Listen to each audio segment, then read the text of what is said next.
Hi folks, this is Ed Considine from the Digital Learning Team. I'm here with Liz Homan, and we're here to talk about our Spring Into Google series today. We're excited to have a teacher on board today to help us talk about Blogger and blogging in the classroom with students and in a personal professional life. This is part of our Spring Into Google series. We've covered a lot of things so far. We've covered Google Drive, and last week we had a session on Google Classroom and Google Sites. So we're combining a lot of the great tools and connections that Google can make, whether using just Drive or if using Sites till its fullest. There's a lot of great things in Google, and we hope that you can share the resources that you get here with other colleagues. I'm going to share my screen now just to go over a little bit of what we're doing this week. Today's agenda is to talk about blogging in the classroom. And I'm going to let Liz take over and talk about how we're using our BPS Learns, a learning management system, to host this learning series. BPS Learn is a Moodle system, and we're doing a lot of PD on it. And it's a place where teachers can start to go when they want to learn something about technology, or even from their department or their school may be offering PD. We hope that BPS Learns becomes a hub of learning for you and your school, and for a lot of collaborative learning to take place. So I'm going to pass it on to Liz right now, and she's going to talk about the series and the BPS Learns component to it. So let's get started a little bit. I want to explain how to get into the course and where everything's nested and where you can find all of the stuff that you need to access our session today. So if you go to BPS Learns, learn.mybps.org, if you are logged out, let me log myself out so I can just show the whole process. You're going to log yourself in with your BPS ID number and your password that you use for everything else. And if you received a link earlier today, then you should be able to go straight to the course page. But if not, you can go to the front of BPS Learns, and there's a link right here for Spring Into Google. Click there. And that will take you to all of the resources from this month. We've done a lot this month, as Ed mentioned. We've talked about Google Drive, we've talked about Google Classroom, we've talked about Google Sites, and this is open to every teacher in BPS, every educator. You can access these resources, and there's resources for each week, including our online broadcasts to get into this week's. Hopefully you've already found us, but we're in week 4, blogging in the Boston classroom, and you can scroll down. Here's our broadcast, and right here, I want to make sure I point this out. Hello, everyone. There's a chat. And if you have any questions for us and you're watching live, you can jump into that chat and ask questions. One of us will be sitting there to answer any questions that you have, or to pose them to Christina, who we haven't yet officially said hi to. Hi, Christina. Hello. Thank you for joining us. And Christina's going to be sharing how she's used blogging to connect with other teachers and collaborate with colleagues here in a second, and we'll turn it over to her in a moment. But we have the chat here, so if you have questions, be sure to ask them. I've also posted a few resources for everybody about blogging in the classroom. There are a couple of readings and articles, some resources on blogging in the classroom from the Sweetland Center for Writing in Michigan, and an article on blogging in the 21st century classroom. I've also included a few examples from around BPS and also beyond BPS. One example that I want to make sure that I point out really quickly, we're not going to talk a whole lot about using blogs with students in the classroom today. We'll provide some ideas for doing that, and there are some challenges down here that ask you to do things like create a blog for student collaboration if you're curious about how to do that and what you need to consider.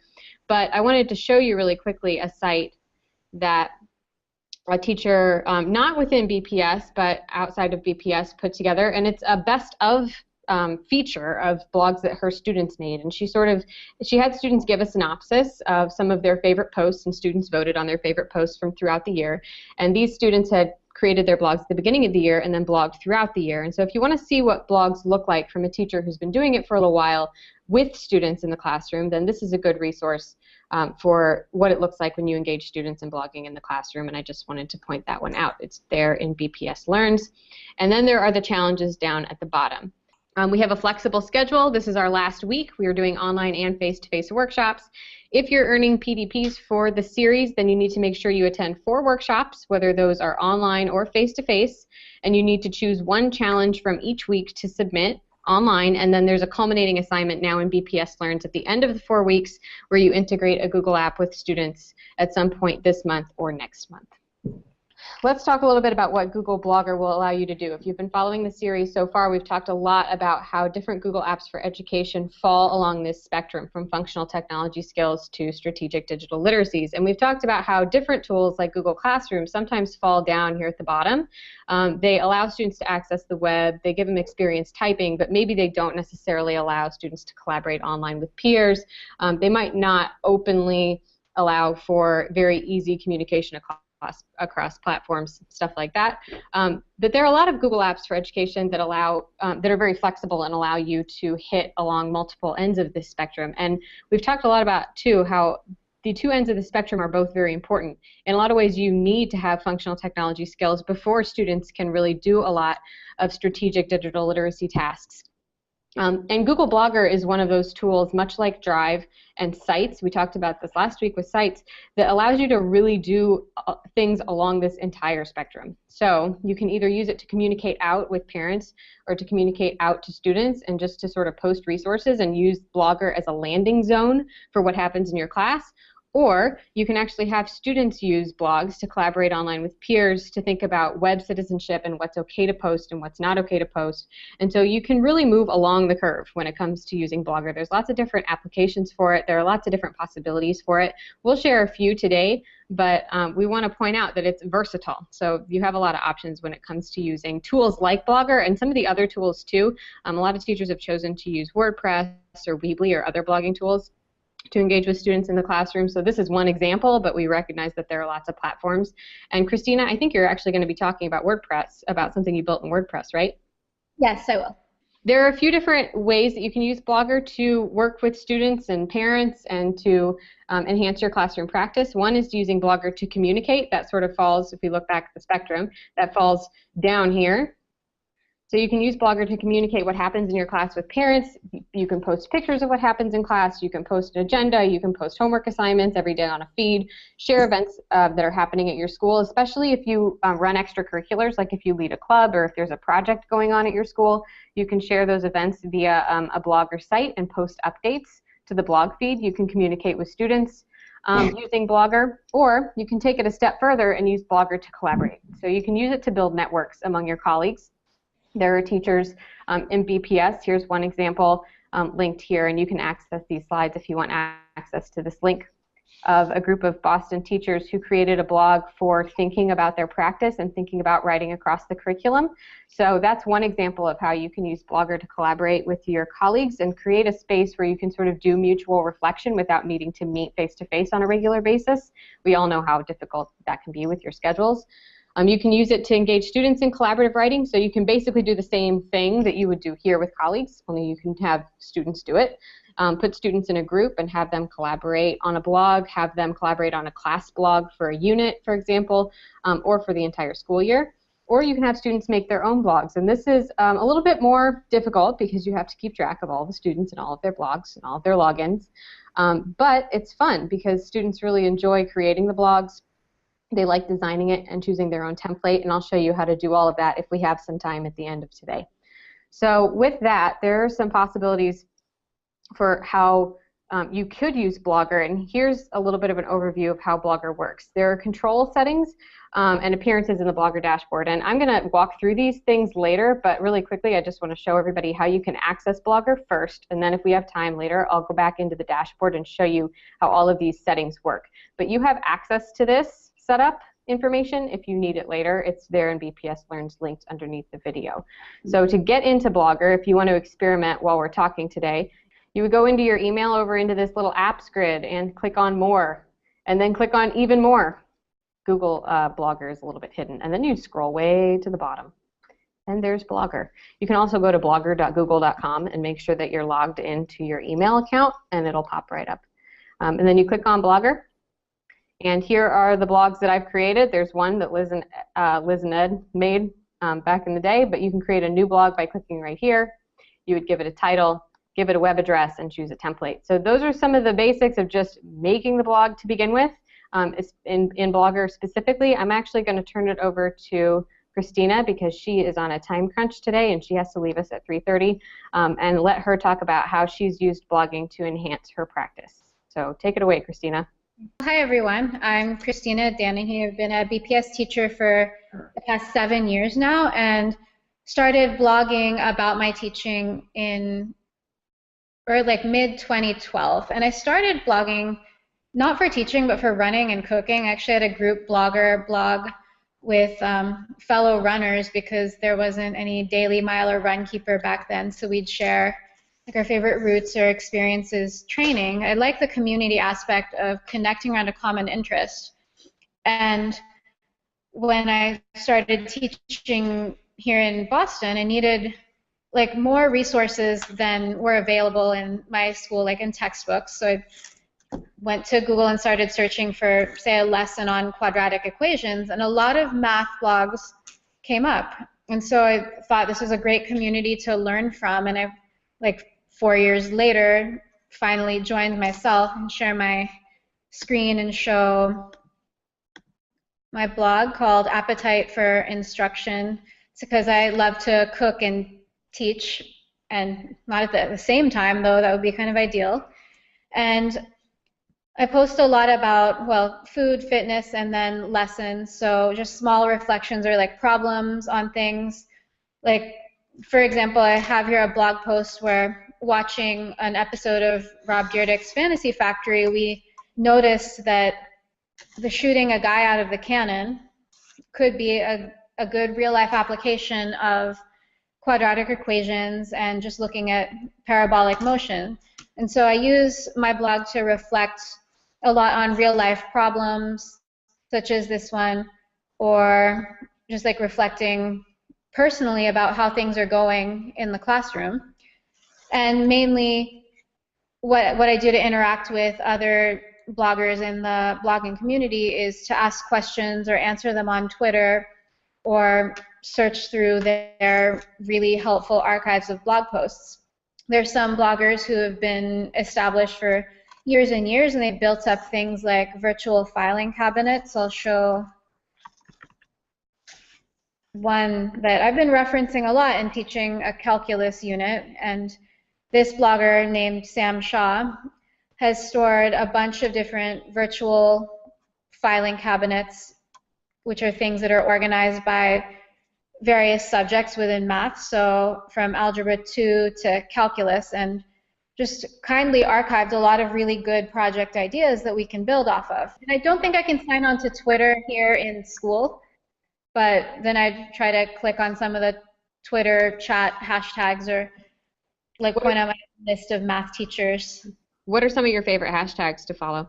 So there's like the regular ed chat, there's a slow math chat, there's one for middle school math and one for high school, and a few other things for non-math specific ones like, well, I think there's like a BPS PLN, I followed that, but just like technology related or about like positive behavior intervention, like to just see what people are up to around the world, because there are a lot. I teach in an international baccalaureate school, and it's really cool to see what IB math teachers are posting from like Argentina or China or Singapore, and to get ideas on how to teach the same standards with cool projects or with like a little international twist.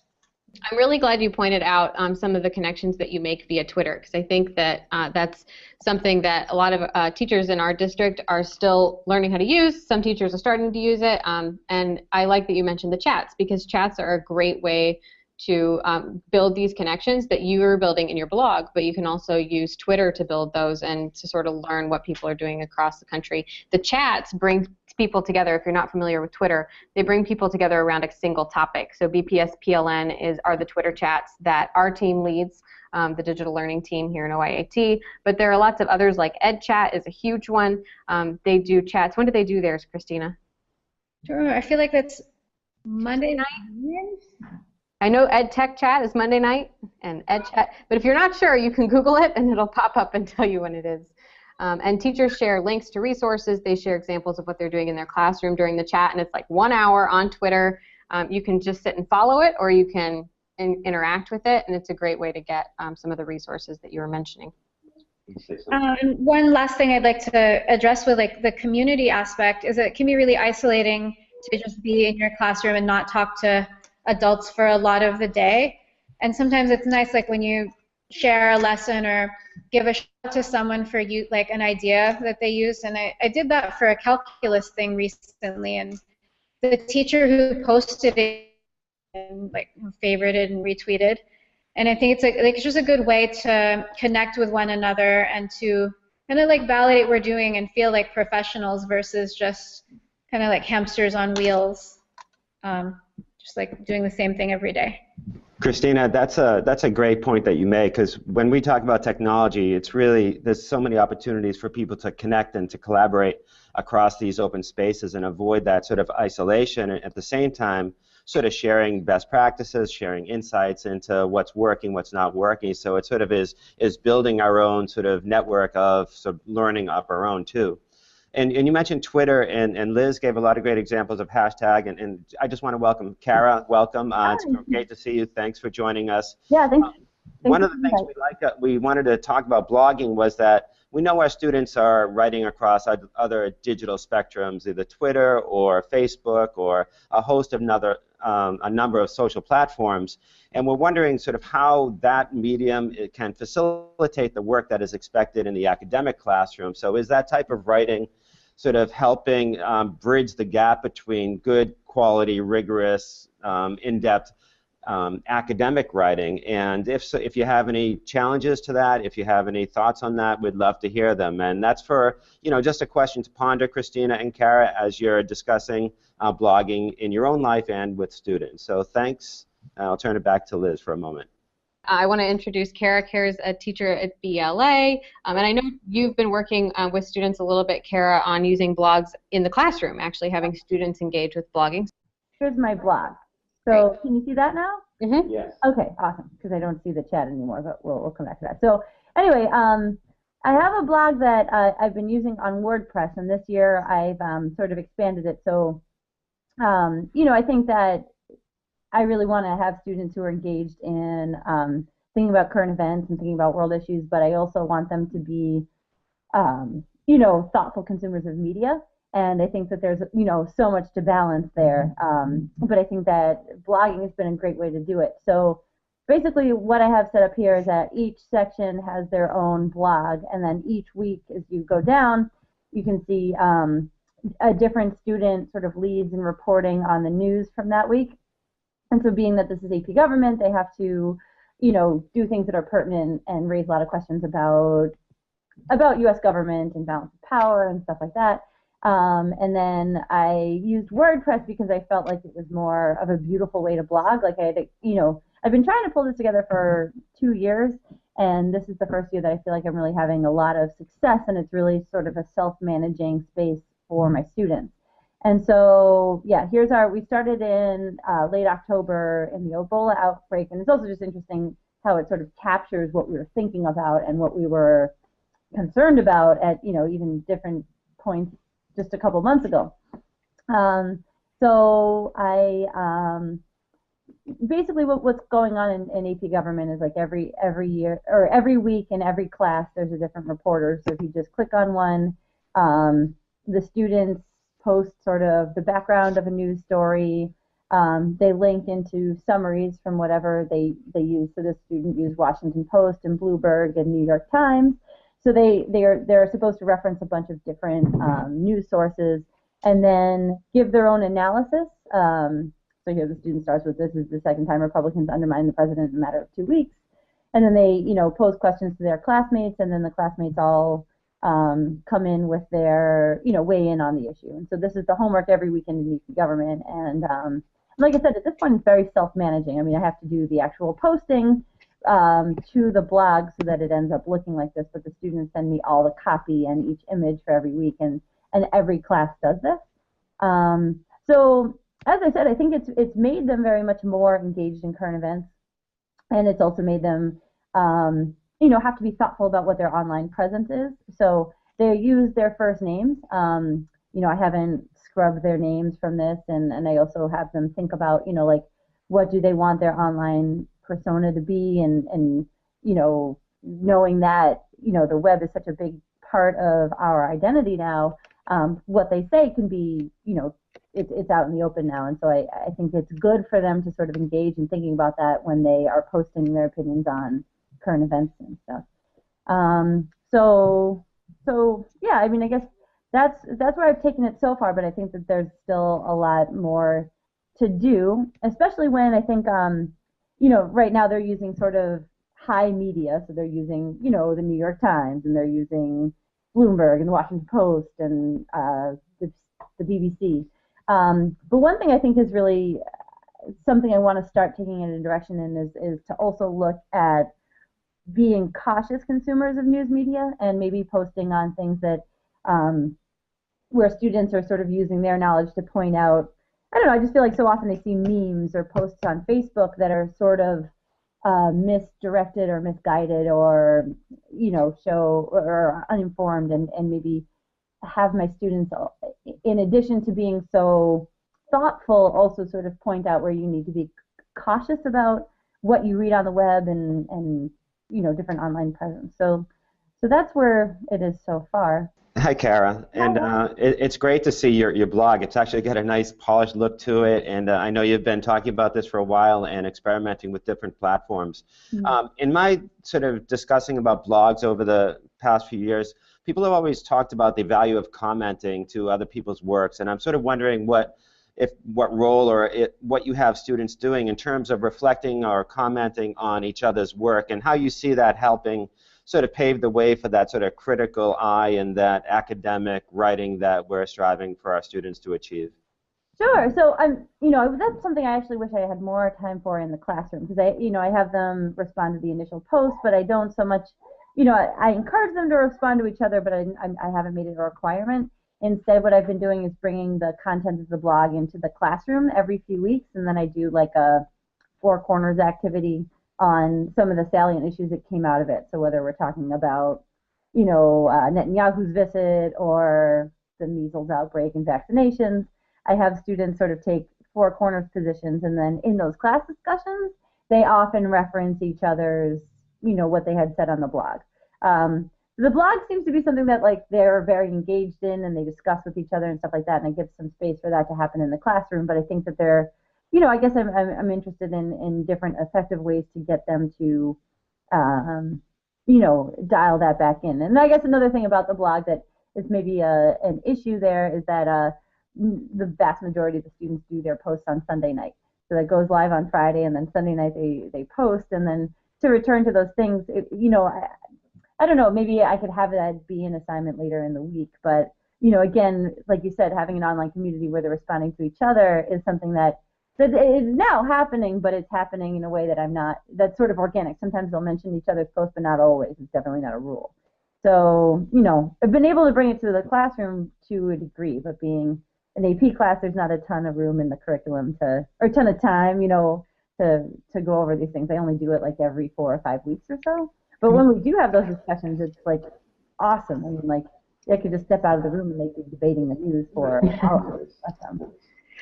So that actually just about answers the question I was about to ask, which is what students' response has been to the blog. How have they enjoyed it? Have they taken to it? What obstacles have you found in terms of getting them to engage with it, or in terms of teaching them how to engage with it? What have you run into?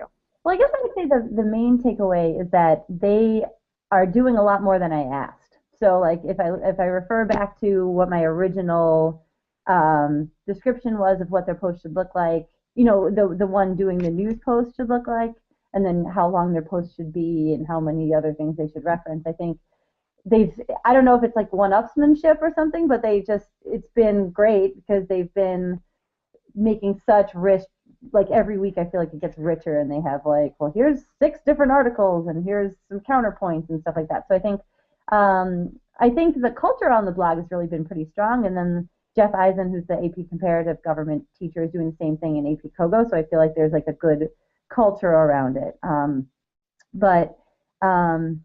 Yeah, I think as for challenges, I guess, there's some kids who are consistently sort of not doing it. Not consistently, but I would say either they have issues at home or whatever where they're not accessing the blog as consistently as other ones. But I would say there's probably an 80 to 90% completion rate on this. So that's really pretty good. But then the 10% that are getting left out are pretty consistently the same people.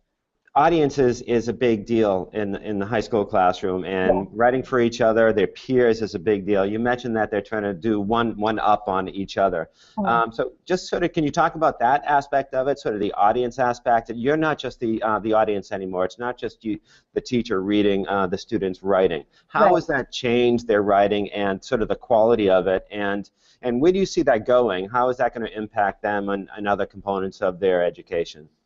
Yeah, that's a great point, and I think that again, you know, there's so much copy that comes out of a student in a given week, and a lot of it kind of goes into the ether, and so I think that this is a really good place where there's, you know, it's very public, and like you said, they're responsible to their peers more than they are to me, you know, and so I think that yeah, I see just very good, thoughtful work, and they're speaking knowledgeably, and you know, they're really good at this at BLA in general. Crying baby. They're great at this at BLA in general in being very respectful and talking to each other and sort of recognizing comments that one has made already. But I see this happening a lot in the blog, and you know, I should have maybe pulled up some good examples of where this has happened, but I can do that for future. But I definitely see a lot of yeah, that just sort of the fact that this is going to be read by their classmates makes their speech and level of knowledge and level of insight and outside information be really strong. You know, like I feel like, you know, I read it and I grade it every week, and I'm always like, wow, this is great, but I haven't really been all that involved. I mean, I created it, and now it's very easy for me to manage, and I kind of sit back and enjoy it. That's the best way to do it, right? Then they take off with it, and you haven't had to do much in terms of content development. They do that bit themselves. Yeah. And so that actually speaks to the next question I was going to ask you, which is how you manage assessment of a space like this. I know I've spoken to teachers who are like, it's a lot. It's a different sort of space to try to assess. So do you have rubrics that you use? Do you have guidelines that you refer to? How do you manage assessing it? Yeah. So you know, I do have a rubric that I wrote, and it had sort of 3 categories. So the 3 categories were how well are they addressing the questions that were asked of them, how much are they showing knowledge and sort of, not necessarily outside information, but just showing knowledge about the specific news story that's being discussed, and how much are they showing knowledge about the government, right? So so when I do this, you know, I'm a big fan of, like, if you have over 100 kids, you have to make grading something that can happen very quickly. And so I just have a dedicated prep period every week where I sit down and do this. And it doesn't take me all that long anymore. So I just, you know, like have, you know, I do it on paper and then put it into SIS. But you know, I sort of, it's a 12-point category. And so each of those things I just mentioned are worth 4 points. And so I just sort of, in my head, go through how well they did each one. Although, you know, I guess, like, if I was a better teacher with more time, I would probably give them feedback in, like, each specific area where they were weak. I don't actually engage the rubric, and I know that there probably could be ways to do that with, like, Gubrick or something simple, but I have not built that in yet. Well, and I wonder, honestly, if you did that, if that wouldn't take some of that student ownership away from it. Yeah, like they assess themselves, right? Because their classmates look at it and they, you know, say, oh, that person did this, I got to do that in my next post. And so that almost serves as a form of assessment for them. I think if you were more heavy-handed with the feedback, that could actually undermine some of that culture that you've developed. So yeah, that's a good point. And, you know, again, like, this is using technology as a tool that's, you know, makes their engagement so much more visible in the classroom. And so, again, like, I can just see in the way that they discuss current events, or that they'll be like, hey, did you hear about this? Or, you know, whatever. Did you hear about the Senate letter to whatever? They're pretty fascinating in how much more open they become, and they're willing to discuss the news and feel confident in their opinions. And so I think so you're right. I mean, if it's not broke, don't fix it. And I think it's just going very well, and I'm excited to be able to share this with people, because it's definitely it's something I'm very proud of, and I think something that the students are really proud of. Like, they'd be, you know, like I said, putting themselves out there on the full web. It's not like it's a specific space. It's out there for anybody to see. And yeah, I just think that they've developed a really good culture around thoughtfully discussing the news. And I think another thing is that, you know, like, in learning AP government, so much of what comes out is about partisanship or media manipulation of this or that, and I think this is a place for them to sort of have a space to discuss, I don't know, discuss things in a way that's meaningful and sort of critical of the current climate of media and politics. Well, Cara, you mentioned sharing that it's out there publicly, and Liz may have asked you this already about sharing your blog with us, so we can use it as one of the examples on our BPS Learn site for other people looking at and maybe wanting to give it a try in their classroom, blogging with students. So I hope you're open to that, because that would be a great resource for us to share. Oh, absolutely, yeah, and I can also send you the description of the blog and the results as well, so you would have that. I would encourage anybody to do this, and if anybody wants to get in touch with me for advice, I'd be happy to help. Great. Once you figure out WordPress and get it up and running, it's really easy to use. Nice. Yeah, that's great. Great job with that. Great. Oh, thanks.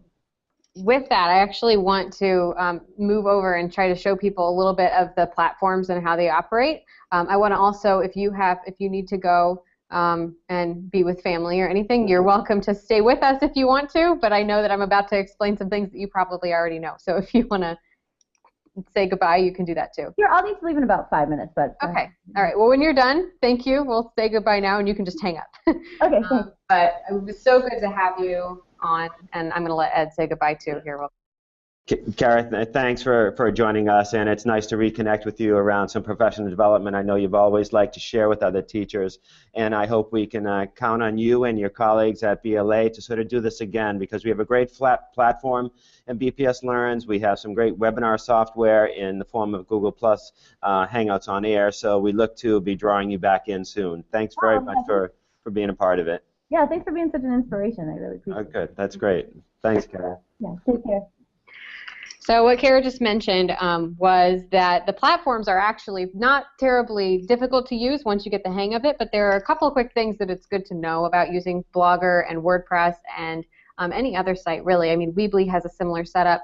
Most of these sites have two different ways that you can interact with them. You can look at them and look at them just sort of as they are on the web, or you can engage with their dashboard, which is how you do most of your editing.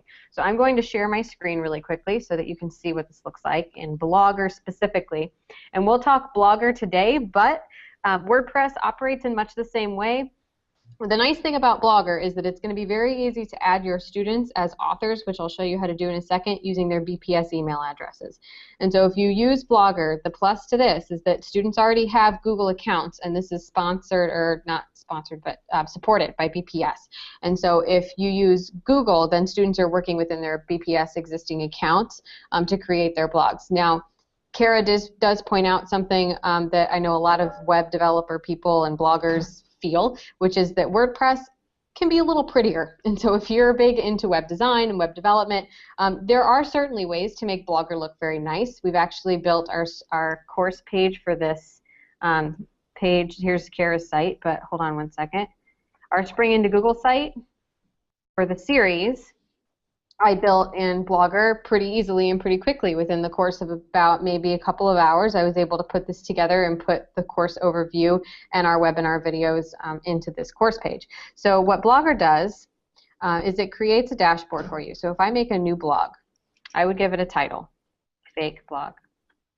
I would give it an address. I would choose some layout, and it will create the blog for me. And here's my model example. And when I click on edit, it's going to take me into the dashboard. No thank you. You can say no thanks to that domain name thing. So actually what it does is take me to my first post, and I would give it a title. So this is a pretend post. And I would publish, this would be my first post ever. And it asked me if I want to share on Google+, but I don't because it's fake. And this is the dashboard. And basically the dashboard is a space that allows you to edit your blog, but it doesn't actually show you what the blog looks like. And so it's usually a good idea to have this page open, but then you also have this View Blog button up in the upper corner. And you can click on that button, it'll open up your blog. And if you hit refresh on this page and you edit over here, then you get to see what your blog looks like on here, while you edit things over here. And the way blogs work is there's usually a post feed. So when you create a new post, it's going to create a post and it's going to place it above the previous post. So if you're a reader of blogs, you know that whenever a new post is posted, it shows up at the top, right? It goes in reverse chronological order down the page. And you can also create pages within blogs. This is why a lot of people have chosen to create class websites using blog tools like WordPress, because you can make a standalone page that doesn't really go anywhere, it just sits there, and the content of it doesn't change. So you can create a new page for your blog, and it opens up this page, and it looks just like a Word document or like a Google Drive document. You have your text editor up here. You can incorporate videos by clicking on the little video icon, and it'll actually let you choose straight from YouTube. You can search YouTube from here, and then you can select a video and enter it into your page.